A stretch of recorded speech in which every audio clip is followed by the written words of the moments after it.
some kind of insight in what we call waveform LiDAR, which is basically, I would say, stands true for all of the LiDAR data you may work with. But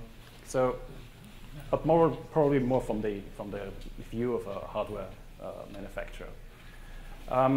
So I work with Reader, and we are a hardware manufacturer for these LiDAR systems. So that's pretty much the opposite end of where probably you process the data. And I cannot really provide you the best practice how to handle the data, but I want to draw your attention to something what's in the data, to make you aware of the point cloud is probably a little more than just 3 coordinates. So there are attributes in there which I would like to make you aware of, to make use in your daily work, and probably deliver a better product in the end. So for the very beginning, just a few couple seconds, what we are doing really, what is what's really all about. So we are a hardware manufacturer, as I mentioned. So we do laser scanners, instruments for the terrestrial laser scanning applications, for the airborne stuff, also for the mobile. We call it mobile stuff. I mean, it's probably not really the best word for it. It's nothing to do with the cellular phone. But so you put that instruments on rail cars, on cars, and measure the infrastructure along track. And we heard that a couple of times before this day. We also do some unmanned surveys, so we got special instruments for the UAV. We don't use the word drone. We have to call it UAV. It's a complete civil application, so therefore we have to be careful. And by far the most applications we have is in the industrial sector, basically. It's not just a surveying sector. We sell most of our instruments to the industry. That can be steel industry, that is also somehow mining industry, or it is also docking systems that can be airport, aircraft docking systems in railway stations, cargo unloading, loading of the wagons that need some rangefinders, some docking systems. So we sell most of the systems there as well. So we got here Don and Dale at Regal, basically. So this is our CEO and our CTO, Dr. Johannes Uhlich and Dr. Andreas Uhlich and Dr. Johannes Riegel. So this is the founder and the CTO, so the masterminds behind the instruments. And it is a privately run business, now approximately 160 employees. And it's all based in the Central Europe, in Austria. We do all research development and all the administration. And we have some regional offices in Florida, in China, and in Japan, which we run directly. And there's a network of local distributors where you can get the instruments from. So that is from the marketing side. So now into waveform LiDAR. I want to just a sort of schema. You have dealt with LiDAR probably before, or maybe the question, who have worked with LiDAR before? Really? Ah, that's the majority. Sounds good to me. So you might probably be aware that there's different kind of techniques used to generate the point clouds. So we are not talking about the phase-based LiDAR now. We're talking about time-of-flight LiDAR systems. That's what we do. We don't have other systems. And in that domain of the time-of-flight LiDAR, we can distinguish between the discrete return LiDAR systems and that what we call the waveform system, so that is the echo-digitizing LiDAR. And in that branch, you can distinguish between 2 major techniques, that is the online or the offline waveform processing, or as we call it, full waveform analysis or online waveform processing. And the end result of all of these techniques is what we think a precise and an attribute-rich point cloud, and that's why I'm here today, to point it out, what kind of attributes we can provide, and which probably help you in your daily work. So I think the principle of time-of-flight LiDAR is pretty easy. You have a pulse, you send it out, that gets reflected at the object, and you measure the time it takes until you receive it at the instrument. You can calculate the distance to the object. That's pretty easy. That's the standard I would say, situation when for range measurement, but it gets more complicated when you have more complex situations. So you have some vegetation in front of your object, or you have some other objects which partly obstruct your object. Then you don't get a single return from a laser pulse you send out, you get multiple returns back. And how to handle that multiple returns, that brings us directly into waveform LiDAR. So you see here, this is not just a single peak. This is, in that case, it's 4 peaks. That can be 10 peaks. It can be 15 peaks, whatever. Depends on your situation. And you have to handle that in either online, in a kind of real-time processing environment, or in your post-processing software. So that's the main idea. Without going into too much detail here, it's, the slide just should give you an impression that the form of these pulses highly depend on the object you hit. So if you have a flat surface, the echo you receive is pretty much the same than the pulse you send out. If you have a sloped object, for instance, then the pulse gets widened. If you have a more complex situation, like vegetation, then you have widened and slanted echoes. So the form gets more and more complex, the more complex your object gets. And this has to be treated correctly. So what we do, you have the situation, you send out the pulse, you get some echoes, probably this is an airborne case, on the treetop, then you have some samples on the ground.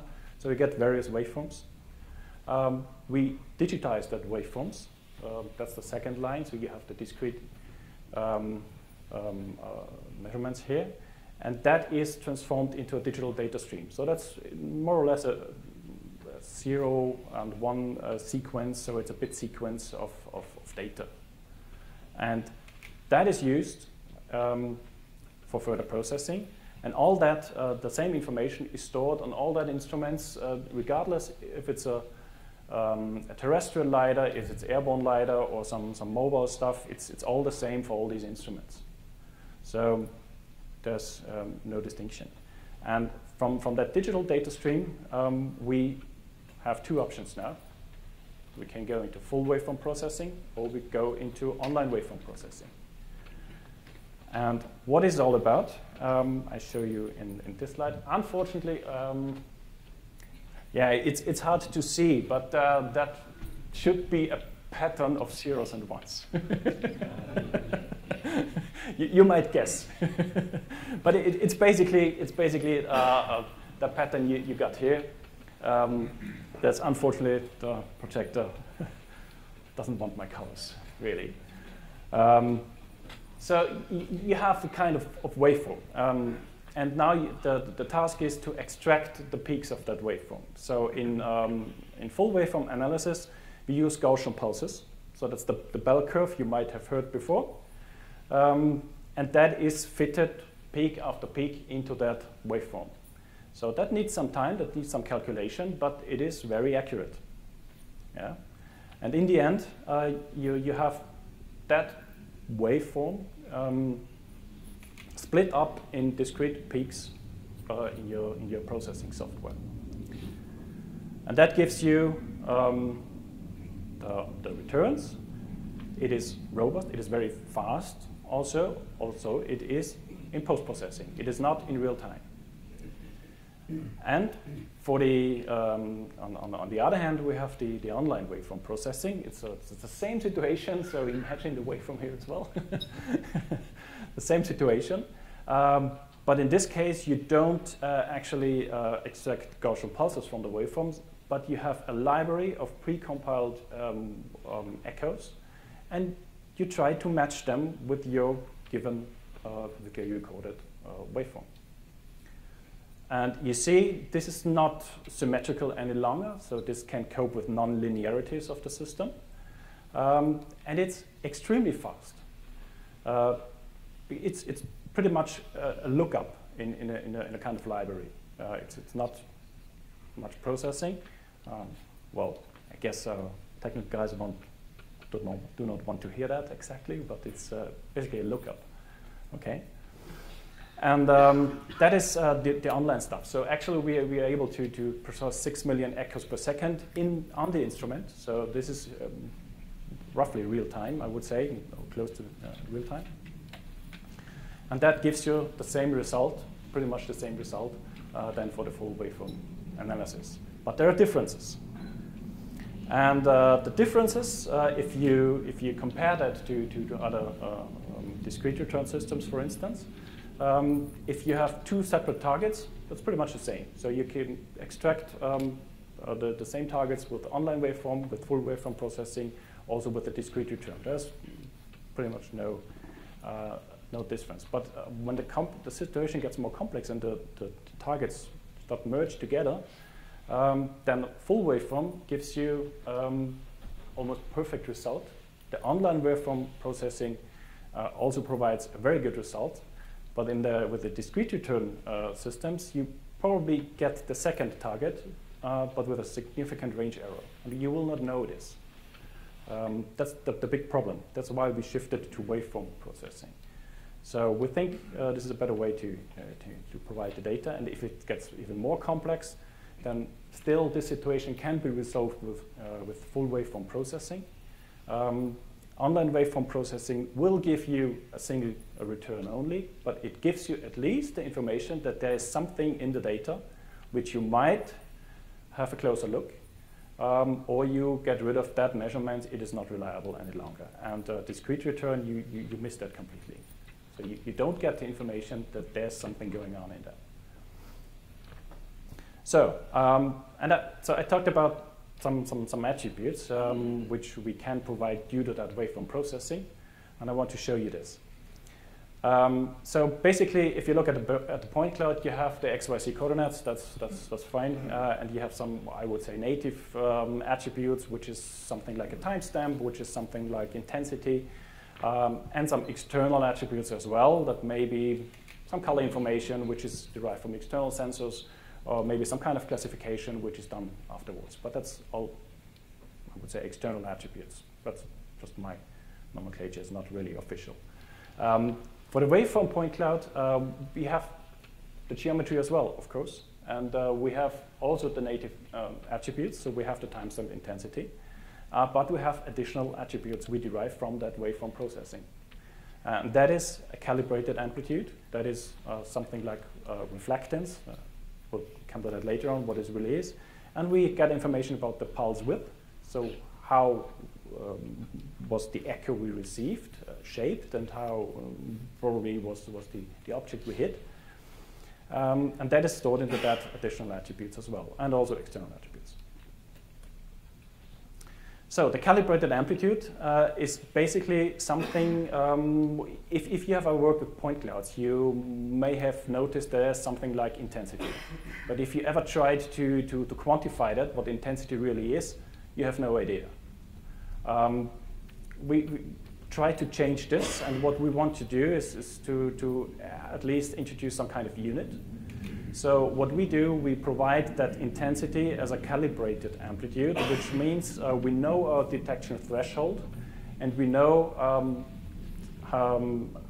the level of actual echo, and then can introduce that as a relation to the detection threshold. So you know, basically, if it's probably the same level of amount of energy you received at the receiver, or it's less or more in a kind of unit. But maybe somehow weird, but that leads to another attribute that which we call reflectance, because we can do that calibrated amplitude with calibrated targets. So we know white targets with the known reflection behavior.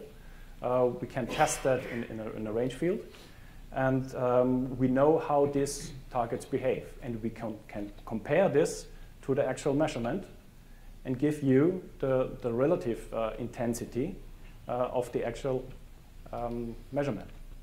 So that's what we call reflectance. And the beauty with this is it is range independent. You might argue, okay, who cares? But if you look at the example, I think you know this. This is a color-coded point cloud due to intensity. And you notice you go from close to your sensor, you have very high intensities, and the further you get away, there's a significant fall off. If you do the same with the reflectance attribute, then you will notice that similar objects get similar intensities. So if you look at the cobblestones, they are pretty much the same color in close to the sensor than it is down the street. So it doesn't necessarily mean you can use that for classifying your data, but it might help to filter out the data and might help to get some more information. And there's something like pulse shape deviation. And the pulse shape deviation is pretty much, I would say, the offset between what you actually measured and what you had in your library in the waveform processing algorithm. And it is, yeah, you can imagine how well deformed is your pulse which you actually measured. So you do your best fit in your analysis, and then you end up with the best fit of the pulse. But there's some discrepancies still left, and that discrepancy is stored into something we call the pulse shape deviation. So it gives you a kind of quality indicator how well you hit the target.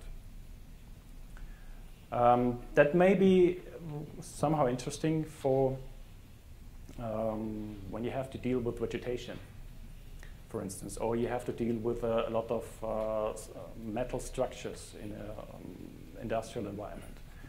So that gives you a lot of, if you measure Skanda, it provides you a lot of, I would say, ghost echoes.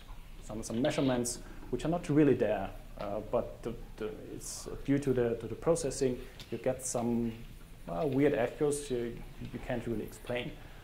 And if you look at the data, this is a sample of a tree, you might already guess what I'm talking about. If I filter by that pulse shape deviation, I get all these yellow points, which is the ghost echoes. You get rid of it. And if you imagine you use that points for further calculations, then you don't want to include that in your calculations. So you get rid of it, and you can do your further processing. Another application would be, in case of an airborne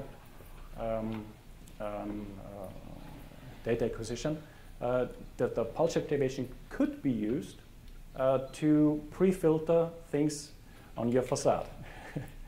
So, and that is some of the last slides now. Just a short example. I mean, I'm not the expert in doing the processing. That's what you do. But I want to make you aware that all this information I have shown you before is available in FME. So since 2013, you have an FME reader called the RDB Reader, which can natively read the real data in FME workspace. And it supports all the terrestrial, mobile, or airborne projects you might have done before. And it's a simple reader. You just point to the direction, to the folder where the central project file is stored, and it automatically extracts all the scan data which is included in that scan project. And it provides you, if you read the data in that way, it provides you with all that additional attributes in your point cloud, which I've shown you before. So it's available and it's there. So that's what I wanted to say.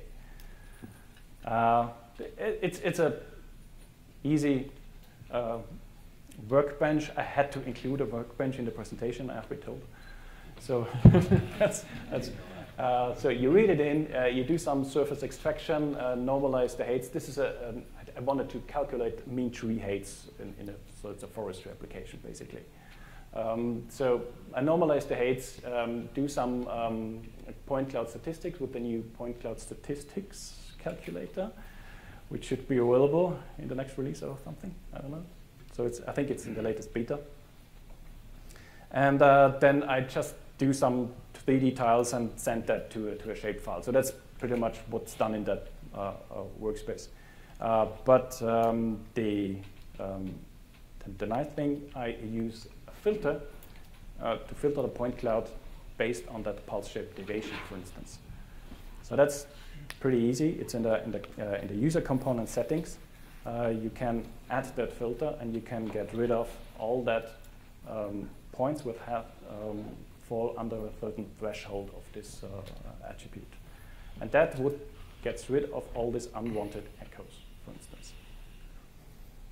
Yeah, and just to give an impression what it looks like, so this is an aerial data set. I run through this workbench. You have the ground model extracted, and then you get the tiles with the mean tree height. It's just visualization, which is then sent to an SVG database in that case. Now I think it's a shapefile, however.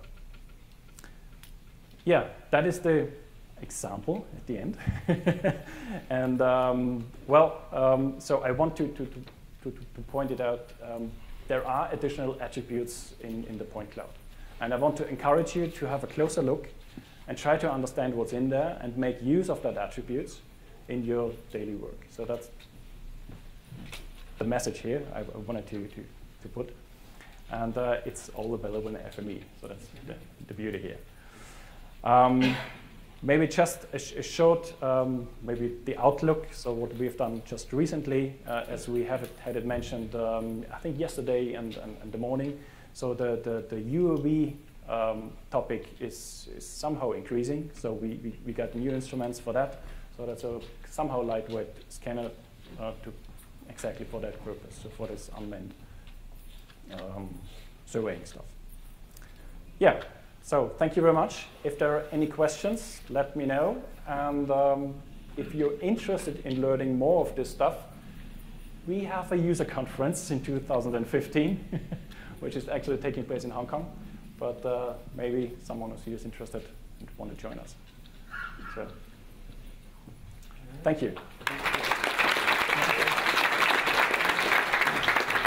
So yeah, we got a few minutes for some questions. Does anybody have any questions? There's a good group in here, so must be. I need to get the ball rolling with the questions. I have a real minor one for you.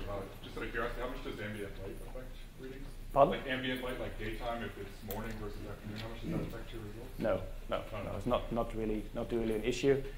There is an issue if you. I mean, it's an optical system. Yeah. So if you have high moisture in the air, or if you have some cloudy weather, then it affects your data. But daylight or nighttime doesn't make any difference really. Anyone else? Okay. Those examples you showed there, are they on our FMEpedia already, or? Nope. No. It's my private examples. Yeah. It strikes me as pretty powerful attributes and probably a lot to learn for our user community, how to take advantage of those. Yeah, we can talk, We'll so put it up there. feel free. That's good.